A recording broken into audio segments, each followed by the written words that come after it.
How's it feel to be the champs coming into a season where you know, not that the bullseye isn't always on Clay-Chalkville, but I mean it's maybe bigger, intensified this year? Well, you know, that season's over, and we've got to understand that. However, you are the champion, and you know you're going to get everyone's best shot. So we have a great challenge in front of us. Hardest thing to do in sports, to repeat. That's why, you know, you admire those guys around the state that have been able to maintain that level of consistency for all those years. Just a phenomenal thing, because I can tell you, it's a lot easier to climb and have the underdog story and the great speeches of they don't respect you. But now, you know, we've got to see if we have the character to handle success. I was listening to you in there, and it's easy to see you got Ty back, you got TJ back, you got Nico back. This offense is going to be even better than it was last year. Well, we'll see. You know, the thing about it is everyone has to have the same hunger and the same attention to detail in order to continue the success you had last time. So I think they've had a good summer, had a good 7-on-7 deal all summer. I think we're talented. I mean, obviously we're talented, but we have to pay attention to the details. And if we do that, I think we'll be right where we want to be. But do you see, I mean, 28 points a game? Is that that's the barometer coming in. Is that attainable again? Well, I think last year, I don't know what we averaged, 48, something like that. You know, that's kind of off the charts a little bit. If we score 4 touchdowns, we ought to win. You know, so if we get 28, I can live with that. Maybe it was 48 then that I was It was talking 48, about. yeah. It's 48 again. Is that attainable?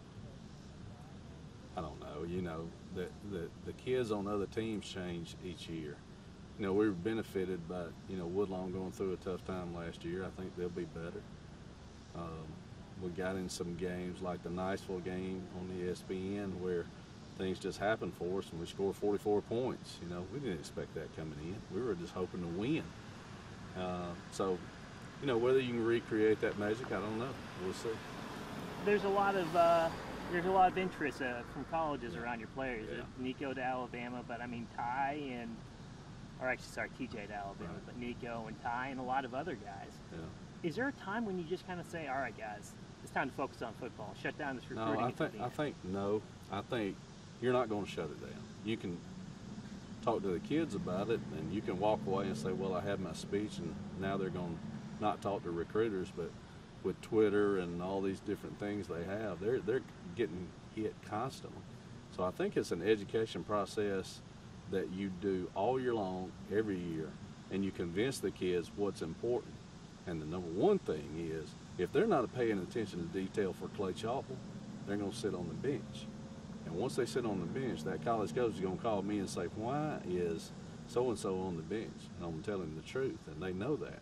So we don't really have those issues. If we feel like we do have those issues, it doesn't take, but, you know, a little correction, and we're well on our way, just like we do our kids at home. You know, hey, sometimes you're a big guy, you get a little overconfident. We need to break you back down to a child. And, you know, along with that, you know, a guy like TJ, Nico, and Ty, and Cole Baker, and Cole Garrison, all those kids that have offers already, they have a tremendous responsibility to lead this team in the right way, because they are who they are. I know I'm the head coach, so I have a responsibility to be the head coach. And if they don't do that, then they are failing the legacy we've built at Clay-Chalkville, and they don't want to do that.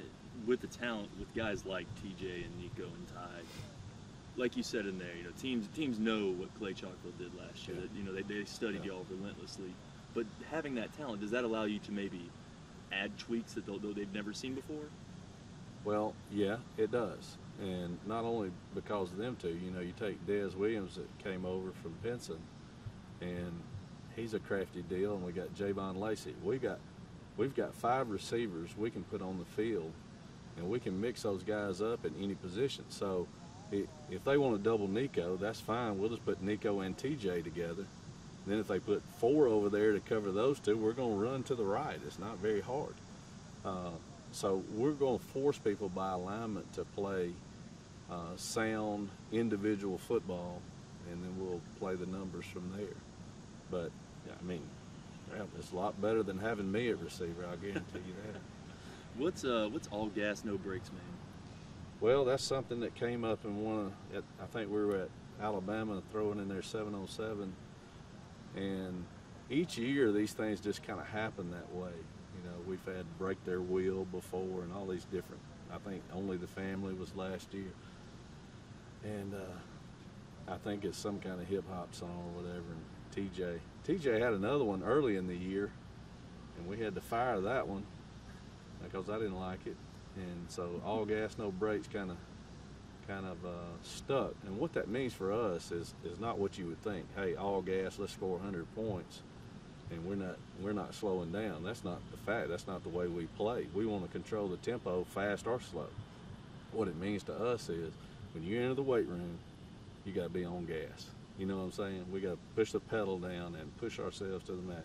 When we go to class, you know, we've got to do the things necessary to make an A in there. We got to have all gas right there. It's just something silly to rally around, really. I know you said when y'all got honored at the Jeffco Board of Education, Yeah. that y'all kind of thrown out, hey, that's a state championship A now. That's exactly right. Is that still going on? Or y'all still... You know, that was just really fun and games.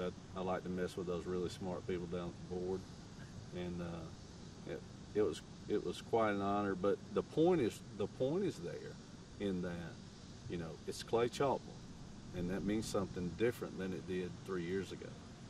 And, you know, so now you've got to live up to it, because there's some tremendous teams around the state. I get to know all those guys and get to evaluate their kids for the Alabama-Mississippi game.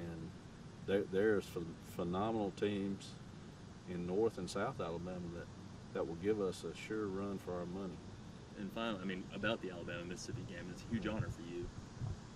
Well, I appreciate Coach Freeman over at Thompson asking me to coach in it. So I think they set us up, to be honest with you. They got Mark to be the head coach, and for whatever reason he called me and Coach Yeager, and this is the first time we're going to Mississippi to play. So I think it's a setup for, if anybody's going to get their butt kicked, it's going to be these guys, and the rest of the state can laugh at us for a year. So I don't know. It is an honor. It's going to be a fun deal. I remember last year, everybody was talking about the new Class 7A and everything. Yeah. And I remember one of the 6A Region 6 coaches said, you know what, that's fine. Yeah. 6A Region 6, that's a beast. Well, I saw Jamie Dubose from Central Phoenix City, and we were discussing his chances to compete for the state championship in 7A. And he said, at least we're not in 6A. And I take that as a compliment to all the teams in 6A, in that there are a bunch of teams, if you look at it last year, there are a bunch of teams that would be deep playoff teams in 7A. So, you know, we may be the little brother classification of that, but it's still, you got the big time, 6 and 7 are the big time.